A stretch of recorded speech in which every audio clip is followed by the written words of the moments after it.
Welcome to the channel. This is Coach Charles on the Soccer Benchmark. Now we have a big game over the weekend, a game that will just blow your mind because these two teams have really have to play their best football over a very long period just to be in the final. They were not the bookmakers are favorites to be in the final. Of course, Madrid is always there, Barcelona, Manchester City, Liverpool were blowing everyone off the pitch, but lo and behold, it is PSG against Inter Milan of Italy. Now, these are very, very, very good teams that have been built over a long and short period of time, depending on how you look at it. Because currently PSG are doing different things. They're not going for the superstars, the Galacticos, so they say. They've decided to go for youth. They've decided to go for cohesion, teamwork, and everything in between. However, Inter Milan, on the other hand, depend on experience. They have players who have done it, who've been playing in Europe for a long time. Players who've been here, done it, done that. So it is a final that is going to be very, very hard to call because if you look at the two teams, the balance in there is just crazy. There's two teams that you cannot really call apart from the differences that they have, the systems they play, the different coaches, the approach of the game and everything else. This is a game that is not very easy to call, and I can assure you, I've tried to look at so many aspects within this game, and what I can tell you is that whoever wins will have done their best to be able to achieve this. Now, if you look at the teams that PSG beat along the way, they beat Liverpool, they beat Aston Villa, they beat Arsenal. These are Premier League teams, proven teams, strong teams with big budgets and big fan base. They were able to just go through them basically. PSG just made playing football look very, very interesting. All of a sudden, we're looking at a team that is well drilled, a team that is playing for each other, boys that are looking for goals, boys that are playing for one another, taking care of one another. Everyone is in the system compared to the days when they will have Messi, Mbappe, and Neymar. Those guys will just be walking around, not doing much of the defensive work, just leaving the donkey work to be done by the midfield and the defense. But this current PSG, everyone is putting his weight behind the team. Everyone, from Dembele to Duo to Shvazikelia, this front three of PSG are doing their part. They are making sure that their team is well taken care of. If you look at the game against Arsenal, they were very pragmatic. The minute they got that goal from Dembele, everyone was responsible for their action. Everyone was involved. Everyone was taking care of each other. They fell back. They contained the defense. They were able to break Arsenal. It was a very, very interesting game. They were not all gung ho. So when Arsenal went back to Paris, it was a different game altogether. PSG just made sure that Arsenal cannot get through them. With Partey back, they reduced him to just a throw-in merchant. He was just throwing ball after ball after ball. Nothing happened for them. So if you look at that game, Arsenal is a very, very strong team. More so to play in the semis, that is a very, very strong team. And PSG were able to just take care of him. They were able to take care of Arsenal. And that is how they got to the final. Inter, on the other hand, met a very, very interesting Barcelona team. A very young Barcelona team. Rafinha was on fire. Lewandowski, though he missed, I think, the first semi-finals, he came in the second one. And then YAMAL, everyone's favorite for Ballon d'Or, which I disagree because this boy has only, 8 goals? He's done nothing. He's achieved nothing. Lewandowski has done more than that and never won it. Some years back, there are players who've done so much and never came close to it. Yeah? Even look at Haaland the other day. He did his bit, he scored so many goals, but never won the Ballon d'Or. So this story of Lamine Yamal winning the Ballon d'Or, I don't like it. I don't like it because I don't believe this kid is ready for this. He's not done enough. He's not achieved enough to be able to be put in the same bracket as players like Lewandowski, Haaland, players who've done it but never won the Ballon d'Or. So get out of the door, Yamal. So back to the topic. Inter Milan were able to just do away with Barcelona. They were able to do this in very, very interesting fashion. They scored Barcelona in the first leg. They were leading 2-0. Barcelona came from behind to lead 3-2. Then what happened? Their defenders showed up and they scored an equalizer at the very, very end of the game. That is away at the Camp Nou. Now, when Barcelona came to Italy, it was a totally different game. It was a very, very different game. But Inter Milan were ready for Barcelona. They made sure that this game was going to be a long drawn affair. They made sure that experience will have to come out and win this game for them, because Barcelona's bench was bare bones. Basically, there were no players, there were no experience, there were no players who can be able to affect the game. And looking at that match, Inter Milan just proved that on a long drawn game, in a game that push comes to shove, the experience will always show up. And the coaches made very interesting changes. Inter Milan had substitutions that really came in and proved a point that it's possible to be able to beat Barcelona. And they did it 4-3. Everyone had given Barcelona this win, but not against Inter. Inter is that team that you don't count out. The experience that they have, the Mkhitaryan, the Hakan Koglu, Thuram up there, Martinez, these are players that are able to do their job. Now, I'm looking at two teams that are playing totally different systems, and I'll look at that maybe later in this episode. There are players who are able to bring different aspects to the game. Thuram, he's able to be very, very offensive. He is able to hold on to the ball. He's able to attack. He can score. He's very physical. He's agile, and he has the stamina to withstand over 130 minutes on the pitch.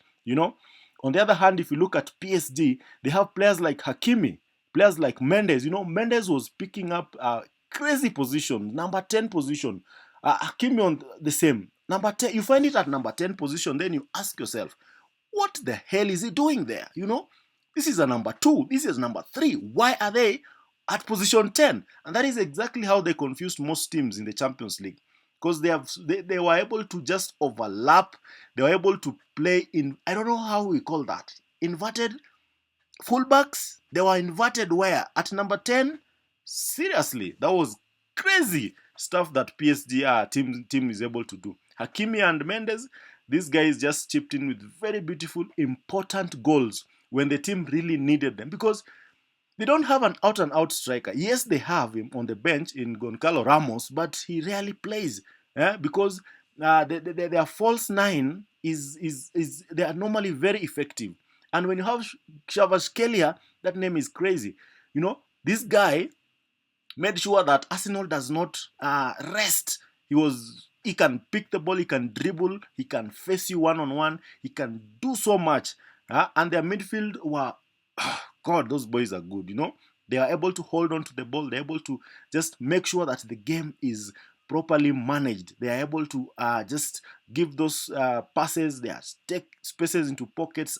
They are able to pass through the lines, This is a complete team. The PSG team, I like what I saw about them. So, my money, I'll tell you later where my money is, but I know where my money is, because if I look at this, I'm gonna tell you where my money is. Now, who are the key men? Who are the key men in this final? Now, according to me, I believe the key men for each team. For example, PSG, the key man there is Gianluigi Donnarumma. This man, this huge goalkeeper.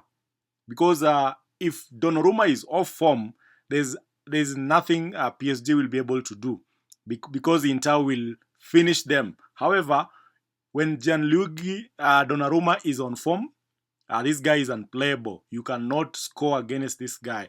This guy is so tall, he doesn't even need to jump. This guy is so flexible, he's so agile. He's very good. His distribution is good. He takes the pressure off the players. This is one player that PSG needs to wrap in cotton and keep safely somewhere, because we cannot imagine a situation whereby Donnarumma is not playing. Now, another player in the PSG ranks that I really think is a key player is Vitinha. Now, this little man, compared to Donnarumma, this little man can keep the ball forever. This guy can keep the ball, he can rotate the ball, he takes the ball under pressure, he passes under pressure. He basically does the donkey work for this PSG team. He's one of those players that just knows where to be, when to pass, how to pass. He keeps PSG ticking. He's always the go-to man. When you have no idea what to do with the ball, Vitinha is your guy. Then there's Ousmane Dembele.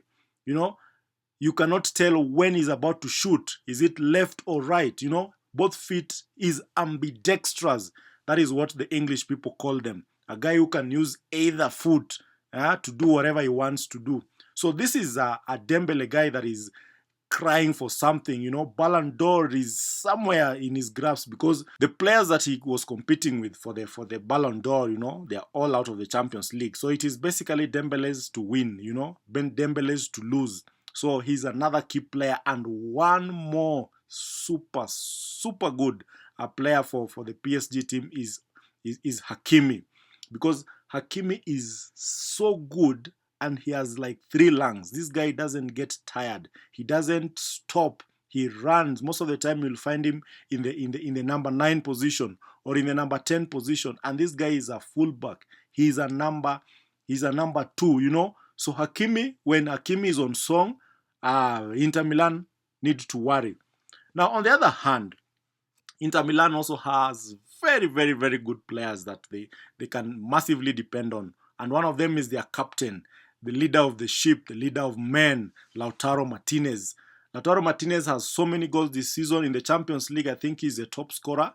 He's leading with around 8 goals. This Argentine just knows when to score, how to score, where to be, how to receive the ball, when to attack. He's that complete player that you're looking for. So I am looking at an Inter Milan attack that with Lautaro Martinez, these guys can hurt you badly.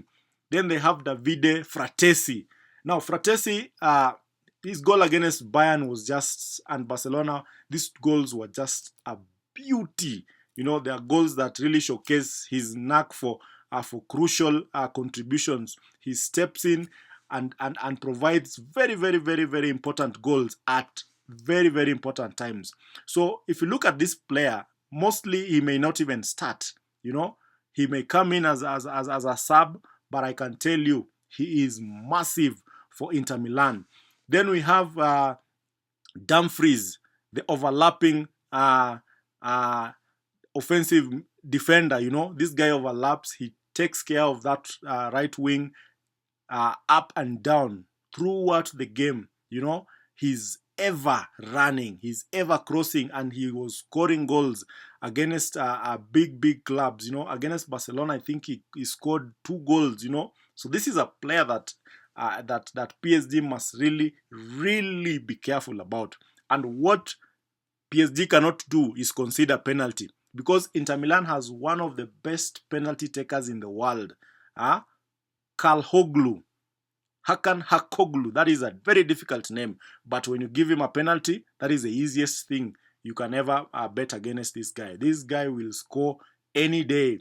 Wake him up when he's sleeping, he will score with his eyes closed. So PSG are better advised to make sure that they do not concede any penalties. Now, one player that I think will be the deciding factor in this game between PSG and Inter Milan is one Kvaratskhelia. This Georgian is super good. A right-footed Messi with pace, with agility, with skills, with dribble. This guy can dribble the entire team and score. This is a very, very, very good addition to the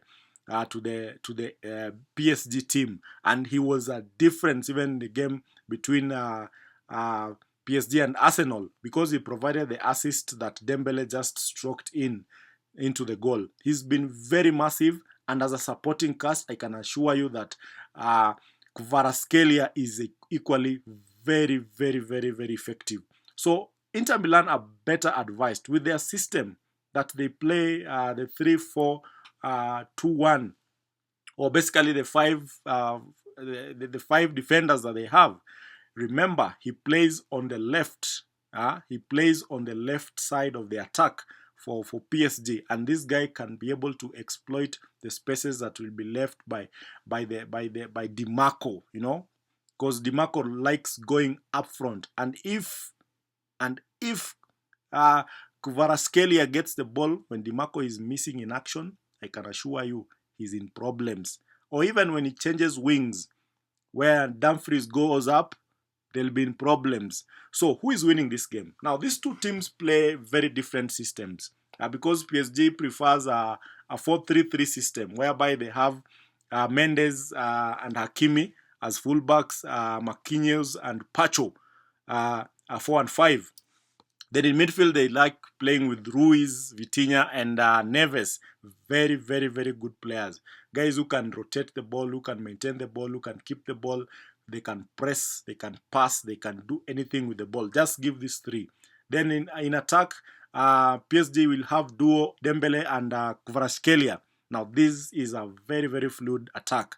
Dembele likes switching positions. You find them on the right, on the left, in midfield. He comes deep for the ball. So this is a team that is well drilled. Remember, PSG did away with the superstars, the Messi, the Neymars, the Mbappes. Now it is a team that plays together because they've come very close with those superstars and they've never made it. But this year, without the superstars, the team looks like a team. They are solid, they are attacking, they are scoring, they are playing for each other basically. And their fullbacks, Hakimi and Mendes, these guys are doing wonders. You'll find them at number 10 position and you ask yourself who is defending. Marquinhos is solid as a rock at the back. Fabio Ruiz, Vitinha and Neves, these guys just take care of the ball. Give them the ball anytime, anywhere, however you want.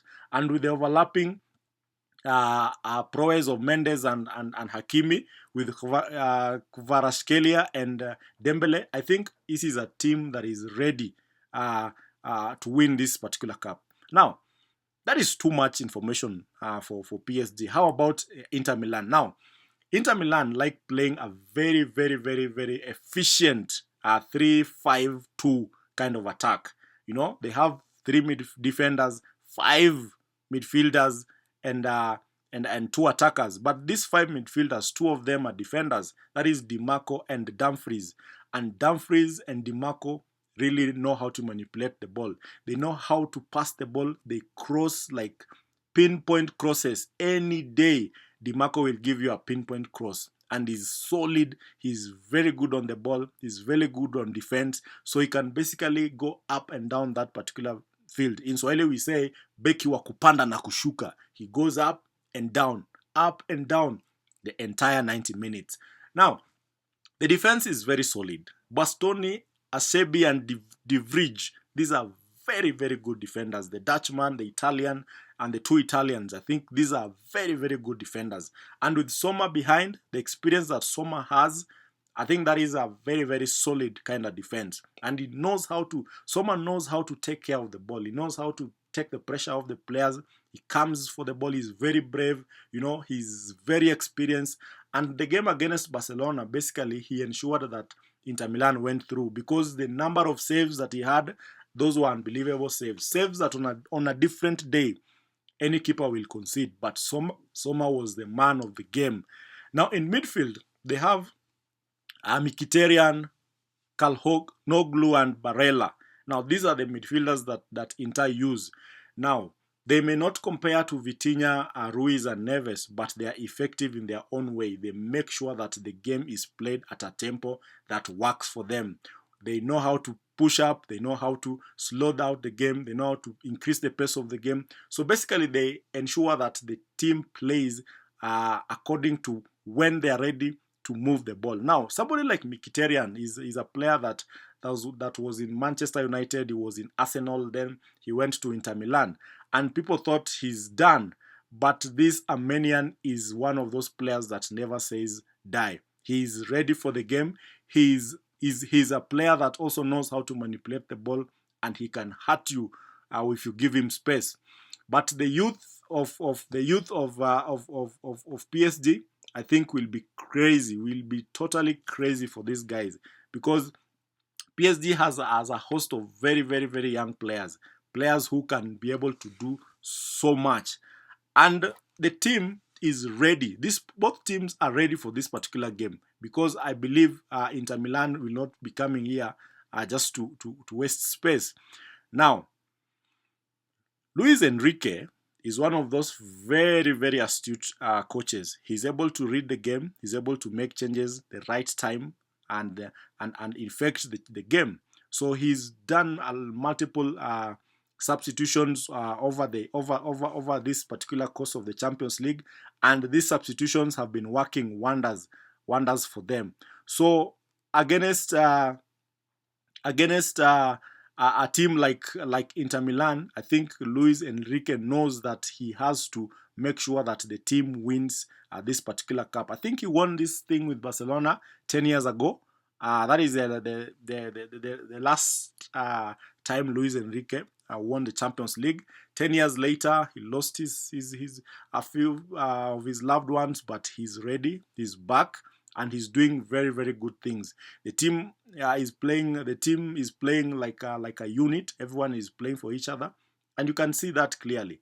On the other hand, the Inter Milan coach is also a Inzaghi is a very, very good coach. He's able to read the game. He's able to make changes, the right changes when needed. You know, he makes very, very, very good changes when needed.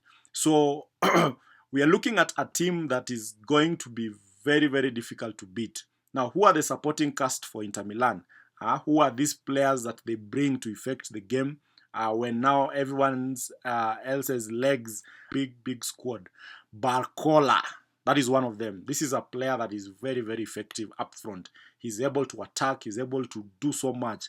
Then there's Luis Hernandez. Then there's Ramos, Goncalo.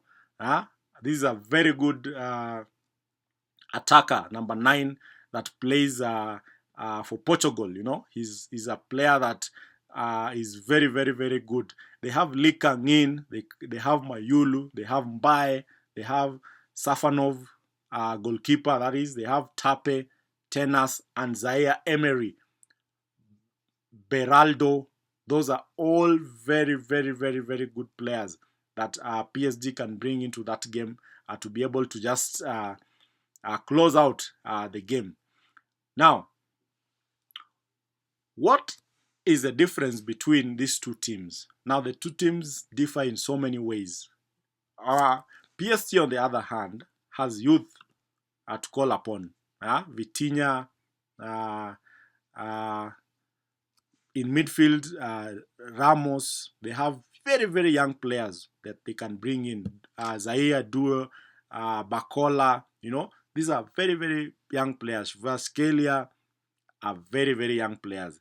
Inter Milan, on the other hand, has proven players who are ready to to play.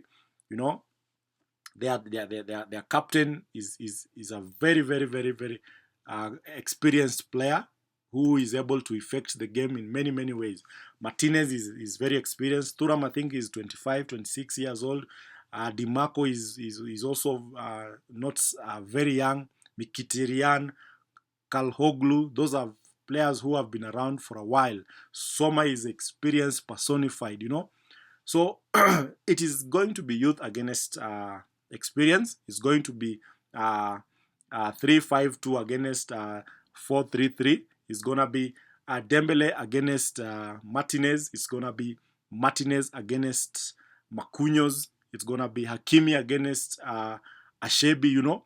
It is going to be a game that players have to turn up. So when I look at this game, my money is on PSG. And I have my reasons. It is their time. It is their time to win this thing. Luis Enrique is very experienced. He's ready for this game. He has a team that is playing together. He has boys who are ready to play for each other. And you can see the teams that they have beaten along the way. Liverpool, Aston Villa, Arsenal, you name them. You know? Yes, Inter Milan has beaten Bayern. They have beaten Barcelona. But my money is on PSG. So what do you think? What do you think? Who is your money on? You know? And according to statistics that is out there, in this game, there's a lot of statistics that people are going to look at. PSG have the highest goals scored in this particular tournament this season. Quite a number of goals. I think 133 goals since they started. On the other hand, Inter just scores 1 or 2 goals, except for the semis against Barcelona. They have been very pragmatic when it comes to the number of goals that they scored. So maintaining the attack, that is what will win PSG this particular match. And Inter exploiting the set pieces, that is something that they can use to be able to hurt PSG. Now, I have put my case out there. I've given you the information. I have looked at the probabilities, and I've given you my preferred team that I think will win this Champions League. So it's up to you to tell me, what do you think? Do you think I am right, or do you think that there is something that needs to be done by Inter to be able to win this match? So Soccer Benchmark, consider subscribing for this channel, because we are doing things differently. We are looking at this thing from a layman's perspective, not bogging you with so much statistics, but the information out there is skewed towards PSG winning the Champions League for the very first time. Just like Manchester City did it, I think it's PSG's time this particular season. Thank you for watching. This is Coach Charles on the Soccer Benchmark.